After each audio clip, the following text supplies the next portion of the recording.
tu as affaire à un écrivain dans ses métiers, tu vas dans son univers. Lire un livre de Céline ou de Proust, c'est pas pareil que de lire un livre de Simon ou de Balzac. Et alors que quand tu as affaire à quelqu'un qui n'est pas écrivain, mais qui tout d'un coup se décide à écrire, c'est pour que le texte te parle de quelque chose que toi, en tant que lecteur, tu as déjà en toi, mais que tu n'oses pas te dire. Et ce livre, c'est pour forcer les gens à changer de vie. Pas forcément à changer de vie, de faire tout à fait autre chose dans leur vie, mais que leur vie se transforme. Je pense qu'énormément de gens n'osent pas passer le pas, n'osent pas vider les gens qui sont autour d'eux et qui sont des traîtres, des emmerdeurs, des hypocrites, des faux culs, des gens qui te jalousent ou quoi que ce soit. Ils n'osent pas leur dire « ça va, on n'a qu'une vie, dégage ». De la même façon, la plupart des gens dans leur vie, ils n'osent pas demander aux gens qui sont pourtant partie intégrante de leur vie « j'attends ça de toi, quand est-ce que tu vas me le donner ?» Je crois qu'on nous apprend à l'école une morale par rapport à des domaines tout à fait particuliers, l'histoire, la science, de se conduire de façon philosophique ou combative, mais on ne nous apprend pas du tout, excuse-moi, comment nous conduire avec nous-mêmes.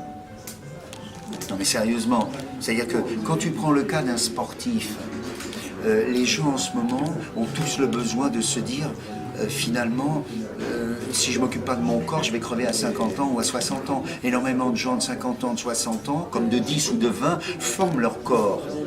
Continuent à respecter leur corps, parce que sinon c'est terminé. Or, il se trouve que ces mêmes personnes ne respectent pas leur morale intérieure, leur esprit.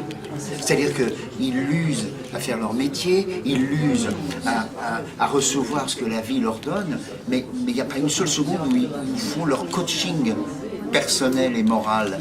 C'est-à-dire qu'il n'y a même pas 10 minutes de la journée où ils restent seuls avec eux à se parler d'eux-mêmes. Qu'est-ce que j'ai fait de bien dans la journée? Qu'est-ce que j'aurais dû faire? Pourquoi j'ai accepté ça alors que je n'avais rien à foutre? Pourquoi j'ai pas fait ça alors que je voulais faire ça? Qui m'a empêché de vivre comme je voulais vivre?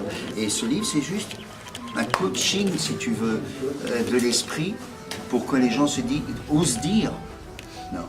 Quoi non? Non, je ne veux pas faire ça. Non, tu ne feras pas ça. En tout cas, tu ne le feras pas avec moi. C'est tout. C'est une bonne explication du titre? C'est l'explication majeure du titre, et si j'ai, dans ce livre, titré pendant 30 ou 40 pages, j'explique aux gens comment ils devraient se conduire, pas par rapport aux autres, par rapport à eux-mêmes.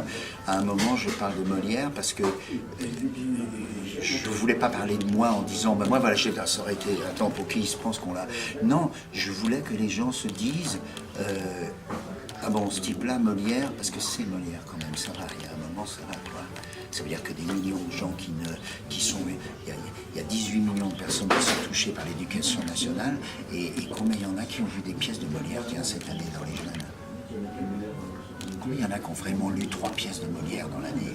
Alors ça va, je veux dire, il y a un moment où il faut quand même rétablir la justice républicaine, qui est que cette république, elle existe parce qu'il y a eu Molière, parce qu'il y a eu Zola, parce qu'il y a eu Hugo, parce qu'il y a eu Stendhal, parce qu'il y a eu des Balzac, parce qu'il y a eu une vingtaine, une trentaine de poètes, d'écrivains, de gens de musiciens qui ont fait en sorte que des millions et des millions et des millions de Français puissent avoir une liberté personnelle. Alors si cette liberté, c'est justement pas pour que soi-même on ait la liberté de décider pour soi, on n'est pas là pour être des moutons qui acceptent d'aller à l'abattoir au bout d'une vie de 30 ans, de 50 ans, de 20 ans, de 70 ou de 80, où tu te dis « j'ai raté ma vie ». On ne te demande pas de réussir au sommet, on te demande de réussir la vie qui serait belle pour toi. Voilà. Alors, juste pour terminer, vous êtes sur 2 fronts. Le livre, n'abandonnez jamais et ne renoncez à rien. Et vous allez être au théâtre, sur les planches, mais un peu partout en France.